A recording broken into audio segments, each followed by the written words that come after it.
इमा विश्वा भुवनानि जुःपदृशिर्होतानि षसादाभिधानः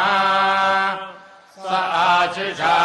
द्रविणमिच्छमानः परमच्छदो वर आविवेश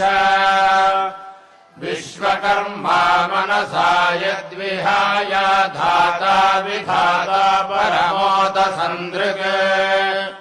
तेषामिष्टानि समिषामदन्ति यत्र सप्तर्षीन् पर एकमाहुः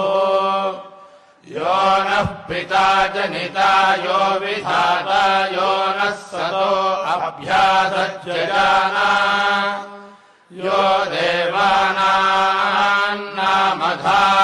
एक एव तगुं सम्प्रश्नम् भुवनायन्त्यन्या